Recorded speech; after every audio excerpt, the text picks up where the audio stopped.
Allah Azza wa Jal in Surah Al-Haqqah opens the surah by asking a very strange question. In fact, a statement. The first ayah is just one word, Al-Haqqah, which has several meanings, but the easiest way you can think of it is reality. Allah says reality. Mal Haqqah, what is reality? Wa ma adraka mal Haqqah, and what could give you any clue as to what reality is? The purpose of asking that question is because Allah is claiming in this surah that most human beings don't live in reality. Most human beings come up with their own version of what is real, what matters, and then that decides the kind of life that they live. And so Allah is challenging every human being in this surah to step back and think about reality once again. We wake up in the morning, we regain our consciousness, and immediately we have very real tasks in front of us. There's work, there's family, there's obligations, nowadays there's suhoor, and there's things that we get involved with every day, day-to-day tasks, one task after another. You're keeping an eye on the watch to keep track of time so that you can finish whatever real and important tasks you have during the day. And we get so involved in those day-to-day tasks, you don't step back and look at the bigger picture. And this is a very common tendency that all human beings have. We can be so involved in doing everyday things that we can't step back and look at the bigger picture and ask ourselves a bigger question. Where is my life going? Because you're so busy in everyday things. This happens even in the world of business. So you have people like, accountants or engineers or anybody else. They just get up in the morning, they go to work, they do their job. But a company cannot survive if everybody's just doing their job. Somebody has to be in management that says, no, we have a 6-month target, or we have a 1-year target, or somebody has a bigger picture in their mind. And above them is an executive, and above them are strategists and analysts and everybody else who have a 5-year plan and a 10-year plan, because you can't just be micro-tasked and just do small tasks and maintain a vision of what's ahead, what really matters in the end. So the small things that we do, they're connected to much bigger things, right? And Allah has created this system, for example, in bees and ants and other creatures, they do small tasks, right? Every ant knows what to do to build an ant farm. Every bee knows which part of the honeycomb to be a part of or where to be involved. Every one of them knows a small task, but Allah has designed them to do something bigger than each of those small tasks. They're part of something much bigger. This is one way we can think about what reality truly is. We have these small things that we do, but if they're not connected to something bigger, then we don't have a true sense of reality. Then these things that we do are disconnected. And so what Allah does in this surah is He approaches the question of reality in different ways. What I'm going to do in these less than 20 minutes is share one of those scenes with you of when all of these small moments of our life are going to come to an end. Sooner or later, we're going to be under the ground. And then after that, the true event, the ultimate reality is going to begin. And in that reality, everything is reversed. Here in this world, we do small things that lead to big things. That's how this world works. You do small things, like even if you want to build a giant building, you have to start with a foundation, one brick at a time, one plank of wood at a time, one nail at a time, and eventually it turns into something big. But Judgment Day, everything is reversed. So big things happen first, leading to the smallest thing. And this is the scene that Allah will describe, and how reality, true reality, is what's coming on Judgment Day. So I'm going to paint that scene for you briefly in today's khutbah. Typically when I give a khutbah, I focus on 1 or 2 ayat, but today inshallah I'm going to look at a series, a group of ayat together, and we're going to try to understand the picture that Allah is painting of that ultimate reality. May Allah make all of us successful on that day. فَإِذَا نُفِخَ فِي الصُّورِ نَفْخَةٌ وَاحِدَةٌ. Then when the horn will be blown into a single time.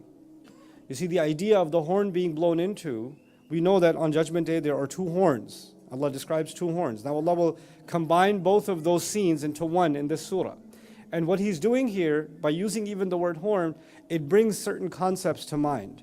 In human memory, if you talk to the ancient Arabs who were not Muslim, when the Quran came, most of the people that were listening to the Quran were not Muslim in Mecca. The majority was non-Muslims, and they were hearing these words. So when they hear horn, what are they thinking about? They're not thinking about the akhirah, they're not thinking about the concepts of the ghaib, the way we think of them as Muslims. They're thinking of when they go to war, and there's a bugle or there's a horn and it's sounded, and all the soldiers that are sleeping wake up and they know exactly where to go to line up because war is coming. It's the state of alarm, right? So you have, for example, even nowadays in barracks and in military camps and things like that, there's an alarm or there's a sound or there's a horn that goes off, and every soldier knows they're supposed to gear up, get in uniform, and get to their regiment and stand exactly. And even if there's 10,000 soldiers or 20,000 soldiers, every one of them knows exactly what to do for their part. They're not standing in a random crowd, they're all regimented, organized. The sounding of the horn, Allah Azza wa Jalla says elsewhere in the Quran, وَمَا يَعْلَمُ جُنُودَ رَبِّكَ إِلَّا هُوَ. Nobody knows the armies of your Rabb except Him. When this horn is sounded, every creation of Allah acts as if they were reserved soldiers waiting for this signal to get in position. So all of creation starts getting in, all the angels of Allah, the skies, the clouds, the earth, everything starts moving into this position for this event, for this presentation. And so what Allah describes right after this is when فَإِذَا نُفِخَ فِي الصُّورِ نَفْخَةٌ وَاحِدَةٌ وَحُمِلَتِ الْأَرْضُ وَالْجِبَالِ. And the earth and the mountains start getting lifted up, they start getting carried. The idea of them being, the earth and the mountain being carried is strange because everything else is carried by them. The earth carries me and you. The earth carries our homes. The earth carries everything. And the mountains carry all of the trees and the rock and everything else. They're not the ones that are carried, they're the ones that do the carrying. Allah is already describing a scene where everything we thought to be real is being reversed. It's being flipped on its head. So the earth will be lifted, will be carried, and the mountains along with them will be carried. This also suggests what we thought will always be in place, what we thought has weight, seems like it's losing weight. It's just being carried. فَدُكَّتَا دَكَّةً وَاحِدَةً. Then it will be slammed down. And dak in Arabic is to slam something down when it becomes flat. Like if you take dough and it's wet, right? And you slam it really hard and it just becomes flat. Right? This idea is what Allah is describing is going to happen to the entire earth. So the ups and downs of the earth disappear. Other places in the Quran, Allah will describe this as إِذَا الْأَرْضُ مُدَّتْ, when the earth is going to be stretched flat. Right? But here, or when the oceans are boiling over. Or in Surah Al-Kahf, He describes this as صَعِيدًا جُرُزًا, flat land, and slippery land. But here He describes it will be slammed down and laid flat. Now, the idea of something being laid flat means it's a surface that's being prepared. Why is the earth being turned into this flat surface? As we see the ayat progress, we're going to see this scene open up. He says, فَيَوْمَئِذٍ وَقَعَتِ الْوَاقِعَةِ. On that day, the actual event will have taken place. Now, he already said Al-Haqqah, now he's saying Al-Waqi'ah. But Al-Waqi'ah is a really interesting word because it comes from Waqi', and Waqi' means a heavy weight. It means a heavy weight. So Allah is saying, on that day, the heavy weight shall be dropped. And that's an expression to describe the ultimate reality will happen. Because when something is real, it's weighty, it's serious, it has substance. And when something is not real, it's weightless, it's empty. So Allah says that's when the true weight will be dropped, or that's when the ultimate reality will fall. وَانْشَقَّتِ السَّمَاء. So this is what was happening on the earth. The earth has been made flat. Then Allah says, وَانْشَقَّتِ السَّمَاء. Then the sky is going to be ripped open. The word inshiqaq is used if you have a cloth and you tear it in the middle and you get this slit in the middle, right? That's called inshiqaq, right? So Allah uses that word to describe what's happening with the sky. وَانْشَقَّتِ السَّمَاء فَإِذَا هِيَ يَوْمَئِذٍ وَاهِيَةٌ. Then on that day it just starts opening up. And وَالْمَلَكُ عَلَىٰ أَرْجَائِهَا. And so as the sky starts opening up and tearing this opening starts coming, then Allah says the angels, and perhaps starting with Jibreel alayhi salam, because it's used in the singular, but it's ismu jins, it includes everyone. The angels are going to start lining up in the opening. Now I want you to appreciate what's happening here. In ancient times, when armies used to conquer, the ancient cities used to be gated up by giant walls, and they had giant gates, And they put lots of fortifications on the gates because the enemy cannot come through the wall. The enemy is going to have to come through the gates. And when they open, if the gate gets broken and the gate gets opened up, that means that city has been conquered. And once that city is conquered, the new army, the invading army, they line up around the gate to welcome the general, to welcome the conquering king. You're getting prepared for the conquest, right? And it's the scene that's being borrowed in the language of these ayat, in that first the land was made flat. Then the sky was torn open. Now what's the idea of the sky torn open? Some of you that are students of science, or even kids that are studying science, know the sky is empty space. It's void. What do you mean the sky is torn open? Allah is describing what easily you can understand as dimensions. There's the seen dimension in which you and I can see each other and we think this is real. But in this very moment, there are angels in our presence. In this very moment, there are kiram and katibin, noble angels that are documenting everything in a script. In a book that is it's not even written in ink, it's kitabul marqum, it's being stitched into the pages. Because the idea of ink is that if water hits it, it can get smudged. Or you can rub it with your thumb and it can get smudged. But if you stitch the writing in, embroidery, we call it embroidery, our deeds are being embroidered into the page. Kitabu marqum. This is raqam in Arabic. That's how it's being recorded. But that's happening right now, but we don't see it. Because it's happening behind a curtain. And the curtain is called the ghaib, right? Behind the veil of the ghaib. And that's why this word, this idea of the ghaib, what's going to happen on Judgment Day? Well, فَكَشَفْنَا عَنْكَ غِطَاءَكَ, like in Surah Qaf. He says, we've lifted the cover. We've lifted the cover from you. So there is a cover on my eyes right now which keeps me from being able to see the unseen. The same way, when you go to a doctor and they're doing an x-ray, through the x-ray machine, they can see something you cannot see right now. There's a lens, there's a device there that's removing the cover of the scene, and you're able to penetrate through and see something that otherwise you couldn't see. The same thing happens in military technology. They put heat-seeking, goggles on, and you could see through a wall and you could see how many people are on the other side. Things like that, right? So it's similar to that. So Allah is now saying that the curtain of the unseen is being torn open. And what's on the other side of that unseen? It's the angels. It's the unseen world. And they start coming through into the seen world. So now for the first time, human beings can see the angels on Judgment Day.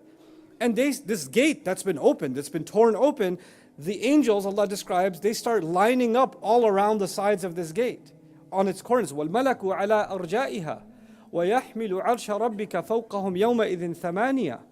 And the arsh, the throne of your Rabb, is going to be carried on that day by 8. Allah doesn't say what the 8 is. The Mufassirun would discuss these are 8 special angels that are assigned to carry the throne, or some version of the throne of Allah that will be brought down just to let human beings see the king's judgment is about to begin. Because in old times, what the symbolism was important, because kings would be carried by guards on a kind of pseudo throne, because the ultimate throne is somewhere else, but this is a portable kind of throne that's being brought just for this special event of Judgment Day. Even if the king's not even in it yet, the throne is being brought. So يَحْمِلُ عَرْشَ رَبِّكَ فَوْقَهُمْ يَوْمَئِذٍ ثَمَانِيَةً. The armies have opened up the gate, the throne is being brought down by 8. Now are these 8 angels? Are these 8 other creations of Allah that Allah has described? Are they, Ali radiallahu anhu and other Sahaba said, is it 8? Is it 8,000? Is it 8 legions? Is it, ma hiya hadhihi thaman? We don't know what these 8 are. And that's something Allah didn't tell us. So He says, يَوْمَ إِذٍ تُعْرَضُونَ. So why is all of this happening? Why is the earth being slammed flat? Why is the sky being torn open? Why are the angels showing up all of a sudden? Why is the throne arriving? Why is all of this happening? Allah says, يَوْمَ إِذٍ تُعْرَضُونَ. The day on which you will all, He's talking to me, He's talking to you. You will be brought for presentation. تُعْرَضُونَ لَا تَخْفَى مِنْكُمْ خَافِيَةٌ. Nothing that had ever been hidden will be hidden from you today. So you notice something. Really big things were happening, And all of a sudden, the really small thing that was hidden from the entire world, nobody knew except you and me, the things that I said, the things that I did, the intentions that I had, even if people saw my actions, they didn't see my intentions, they were hidden. Even the intentions, even before everybody's praying here, everybody's sitting in Salatul Jum'ah here, but our intentions may be different. It may be that somebody has a different, and you can't see that. There's no way for you to see it, it's hidden. And on that day, nothing hidden will remain hidden. Nothing gets remain hidden. And some Sahaba looked at this ayah and said, that's because even human beings won't even have clothes on that day. Nobody will care. Because Allah will expose not only people's deeds, but expose them. You know? So, la takhfa minkum khafiya. Now, it's as if this huge event where the skies and the earth got rearranged, re-engineered. The entire purpose of it was you and me. The entire purpose of it was you and I have to stand in front of Allah and show up for this trial. This is all preparation for the event. The question arises, Allah Azza wa Jal is Al-Hakim. He owns all wisdom.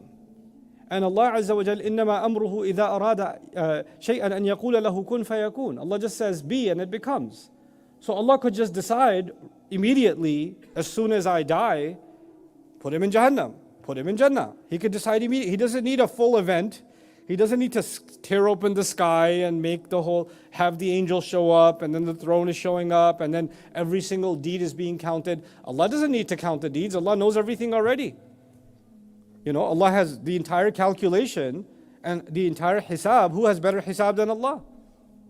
So what's the purpose of Allah doing this entire scene in front of us? Actually, this is because of the concept of justice. In this world, human beings, one of the things they desire is justice. And how is justice done? There's two things that have to happen if you want to have justice. One thing that has to happen is there has to be fairness in the trial. There has to be fairness in the trial. And the second thing that has to happen is you have to show the trial. You can't do it in secret. If the police arrest someone and they take him and they put him in jail and they say, no, he was found guilty. When was he found guilty?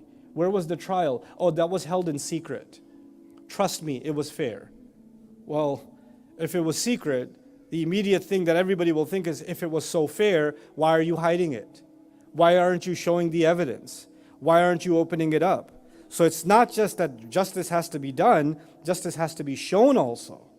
Both of those things have to happen. Somebody could be thrown in Jahannam and they could say, well, yeah, Allah put me here, but I was a pretty good guy. I don't even know why I'm here. I did pretty good. And they could just, even if they're not a good person, they could have that excuse because it wasn't shown, right? In fact, some people even try making excuses on Judgment Day. And what does Allah do? Allah shows, لا تخفى منكم خافية, nothing will remain hidden, nothing good will remain hidden, nothing bad will remain hidden. And you yourself, I myself will testify that Allah did fairly, that this was a fair trial. No unfairness was done to anybody. فَمَنْ يَعْمَلْ مِثْقَالَ ذَرَّةٍ خَيْرًا مِثْقَالَ ذَرَّةٍ شَرًّا يَرَهُ. The smallest amount of good and the smallest amount of bad, you'll get to see it yourself. That's the point of it. So this entire event is being made so Allah could show how fair it is, and you and I can see this event happening. This is the preparation for that trial. Now just imagine for a moment, we have events, like somebody's throwing an Eid party, there's an event, right? Or let's think of a bigger event, there's a new president being inaugurated, or a new prime minister being selected. They have an event, they have an inauguration, right? Or there's a national celebration day. That's an event, it's a big deal. When there's a big deal, there's a lot of preparation. Allah has done this much preparation, so many ayat dedicated to the preparation of the event. From the sounding of the horn, to the tearing of the sky, to the angels lining up, to the throne showing up. All for what major event? My deeds, your deeds. That's how important our deeds are to Allah. We think they're small. Remember I told you in the beginning, in this world, small leads up to big. And what's happening on Judgment Day? Big is leading to the smallest things that you and I have ever done. So we never think lightly of the words that come out of our mouth. We don't think lightly of the deeds that we do. That's the point of it. So he says, subhanahu wa ta'ala, فَأَمَّا مَنْ أُوتِيَ كِتَابَهُ بِيَمِينِهِ فَيَقُولُ هَا أُمُقْرَأُوا كِتَابِيَا. There's only 2 minutes left, so I'll just briefly mention and read this on your own, inshallah. You'll benefit from it. He says, and for the one who gets the book handed to them, anybody who gets the book handed to them in their right hand. May Allah make all of us from those people. So when they get handed their book in their right hand, Allah describes ha'um. Ha'um means come here and take it. One of the meanings of ha'um is come here and take it. So not only, on Judgment Day, you have heard descriptions of Judgment Day before. On Judgment Day, nobody cares about anybody else. يَوْمَ تَذْهَلُ كُلُّ مُرْضِعَةٍ عَمَّا أَرْضَعَتْ. Even a mother that was feeding her baby is going to drop her baby. That's the description of Judgment Day. يَفِرُّ الْمَرْءُ مِنْ أَخِيهِ وَأُمِّهِ وَأَبِيهِ وَصَاحِبَتِهِ وَبَنِيهِ وَفَصِيلَتِهِ الَّتِي تُؤْوِيهِ. You're going to run from your mother, your father, your brother, your spouse. You're going to run from your entire village, all your people. You see them, you run the other way. You don't care about anybody else. In fact, لَوْ يَفْتَدِي مِنْ عَذَابِ يَوْمَئِذٍ, in those sequence of ayat, وَمَنْ فِي الْأَرْضِ جَمِيعًا ثُمَّ يُنْجِيهِ. A human being will say on that day, Ya Allah, all of these other people, from Adam alayhi salam until now, all of these, Ya Allah, put them in hell, let me go. That's what they're going to say. وَمَنْ فِي الْأَرْضِ جَمِيعًا ثُمَّ يُنْجِيهِ. On that day, some people get the book on their right hand. And they are so happy, they're the only ones, they're not just happy for themselves, they're going and showing their friends, their family, hey, look at this, take my book, look at this. Look at what Allah did. And the question is, I know I'm over my time, so I'll just take one more minute. The question is, my book, and I pray to Allah, you and I get our book in our right hand. But even if we get our book in our right hand, it's not only full of good deeds. I'm not an angel. I have mistakes in my life. I have things that I'm embarrassed about. They're in the book too. And when you have good things and you have bad things, and that's your whole life, I don't know if I want to hand it to somebody else and they flip a page. It's like, what's this over here? You did this too? You did this too? So why is this person so happy to show other people their book? Even though the book has good deeds, it also has bad deeds. This is actually the concept of maghfirah in the Quran. Allah, even though the book deeds are not erased, the bad deeds are covered. They're covered. And you can tell there was a bad deed here and it got covered with istighfar. There was a bad deed here, it got covered by a good deed. There was a bad deed here, like back in the day, kids used to write with pen and then they regretted what they wrote and they put white out on top. And then they write on top of that. You can tell there's white out here. It's like that. It's like you could tell some of the deeds got covered and you're so happy. Look, I made so many mistakes and Allah whited out so many things. And He replaced them with so many good things. Look at how much Allah cares for me. Look at how much Allah forgave me. Look at how much Allah is merciful. And then there are some things that you thought were very small deeds. They're just a small sadaqah. It was a small, you just helped somebody. You just smiled at somebody. You were just kind to somebody on the road. You just asked somebody, you spoke to somebody nicely. Something small, you never thought about it. And you see it in your book and it's like a huge chapter worth so much, worth a mountain. Look, this was worth a mountain? Ya Allah, how did you multiply this? How did you turn this into this entire massive thing? So you're so happy with what's there. You're going around like other places in the Quran. Allah says, وَيَنْقَلِبُ إِلَىٰ أَهْلِهِ مَسْرُورًا. He's going to go back telling his family happily. And that's the scene. That's how أُمُقْرَأُ كِتَابِيَهْ إِنِّي ظَنَنْتُ أَنِّي مُلَاقٍ حِسَابِيَهْ فَهُوَ فِي عِيشَةٍ رَاضِيَةٍ. I know it's over my time, but at least this part of the people of the right, I just want to share a couple of quick things with you about them. He says, I was so sure that I'm going to meet my audit. The word audit, I'm using hisabiyah as the translation of it is an audit. Audit means every item is going to be asked about. What was this? What did you do here? What was happening here at 2 a.m.? What was happening here on this day? What was happening on Friday night? What was happening there? Every item. I was so scared that Allah is going to ask me about every single thing. And now that I see my book, I see that Allah went easy on me. Allah went easy on me. So he's saying now that he got his book, he saw how much Allah has, what Allah describes as فَسَوْفَ يُحَاسَبُ حِسَابًا يَسِيرًا. He will give him an easy audit. So now he's turning to Allah and saying, I was so scared that it's going to be a really tough hisab. فَهُوَ فِي عِيشَةٍ رَاضِيَةٍ. Then Allah says he's going to be in a life in which everything will make him happy. Everything will be, sometimes even if you're going on the best vacation, something is still wrong. You have the best, you're wearing the best clothes, you're enjoying the best food, you're in the nicest hotel, nicest view, nicest room, everything is perfect. There's still some depression inside you. There's some thought, some problem, some memory, something in your head. The food doesn't taste as good because something is still missing. Because, fully becoming content, fully being happy it seems almost impossible for human beings to fully in every way be happy. There's something always there to take it away a little bit. لَقَدْ خَلَقْنَا الْإِنسَانَ فِي كَبَدٍ. Allah describes this life with such mubalagha, with such hyperbole in Jannah. He doesn't say the person will be happy. He says the life itself will be content. So he didn't say فَهُوَ رَاضٍ فِي عِيشَةِ الْجَنَّةِ. He'll be content in the life of Jannah. He says فَهُوَ فِي عِيشَةٍ راضية, which is a strange kind of isti'ara, suggesting every part of life, every experience in Jannah is going to make you completely satisfied, completely happy, 100% every time. Sometimes you give somebody a gift and they're like, thank you. They're like, what? It's not nice? No, it's really nice. Just a lot on my mind. You're like, Faida kya, I give you a gift and you're still looking depressed. Impossible to make you happy, right? Because that's not this life. You can't be fully content. فَهُوَ فِي عِيشَةٍ رَاضِيَةٍ فِي جَنَّةٍ عَالِيَةٍ قُطُوفُهَا دَانِيَةٍ. Last one, I promise. He says, Allah Azza wa Jal says, they will be in high gardens. They will be in a high garden. Other places in the Quran, Allah describes a garden. But here He doesn't just describe a garden, He calls it a high garden. And it's really interesting because the word aliyah can be used in both the ma'nawi and the maddi way. What does that mean? This will be a garden. Not only is it high so you get this beautiful view, that's the one description.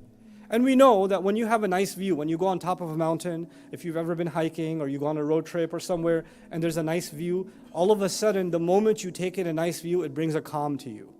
It feels good to stand there and just appreciate it for a moment. Even when you're going on a road trip and sometimes they have these scenic spots where you can pull over your car, right? Even though if you're getting late, you're like, just one minute, just let me just look at it for a second. And everybody takes pause.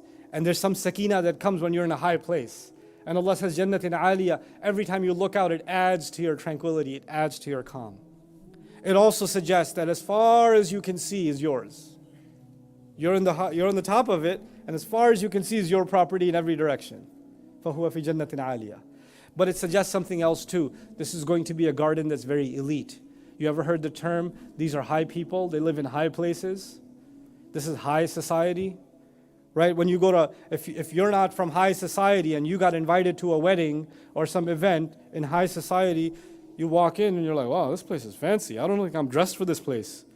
This place is too fancy for me. I don't know if I don't want to break anything. Am I allowed to sit here? The sofa looks really expensive. I don't know if I could be here.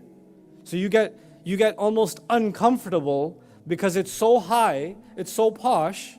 Like you go to like these exquisite museums and it says do not touch, right? Even if it doesn't say do not touch, if you go to some really expensive home or some mansion, you'll feel like do not touch. Ooh, I want to be careful. Should I take my shoes off? Can I go here? Because you're extra careful. But if you're extra careful, you're not comfortable because you're not adjusted. So what does Allah do? Allah makes you immediately comfortable. He says qutufu hadaniya. The fruits will come down and start serving you immediately. SubhanAllah. So you don't feel like you're out of place. No. You're not supposed to be, showing respect for this place. This place is showing respect to you. قُطُوفُ هَدَانِيَةً. Oh, it says, كُلُوا وَاشْرَبُوا هَنِيئًا بِمَا أَسْلَفْتُمْ فِي الْأَيَّامِ الْخَالِيَةِ. Now eat and drink carefree, happily. Enjoy yourself. Relax. And other places in the Quran, Allah will describe cups that are splashing, meaning you don't even care if it spills. You don't even care, They're playing around with each other. You're joking around, playing around while you're enjoying food with each other and, having company, enjoying company of each other. This is the scene that Allah describes of Judgment Day. Right after Judgment Day, a person who thought they were so scared that they're going to meet their hisab. فَهُوَ فِي عِيشَةٍ رَاضِيَةٍ فِي جَنَّةٍ عَالِيَةٍ قُطُوفُهَا دَانِيَةٌ كُلُوا وَاشْرَبُوا هَنِيئًا بِمَا أَسْلَفْتُمْ فِي الْأَيَّامِ الْخَالِيَةِ. From the days that are gone, that are emptied out. These days are being emptied out every single day. You can't get today back. You can't get last week back. Already it's been a few days of fasting. We can't even keep track. It's going so fast. So these days are going to be, you're going to look back and life will be like a bottle that's being emptied out quickly. And Allah describes that idea. And the purpose of that is so you and I realize in these few days that we have left on this planet, let's make the most of it. So we can fill that book with things that we can open up and we can show to somebody else and say, look man, I did good. And Allah was so merciful to me. May Allah Azza wa Jal make us all people of the right hand, people that receive the book in their right hand. And may Allah Azza wa Jal allow us to reunite in His Jannah in the most beautiful high place. Barakallahu li wa lakum fil Qur'an al-Hakim wa nafa'ani wa iyyakum bil ayat wa dhikr al-Hakim.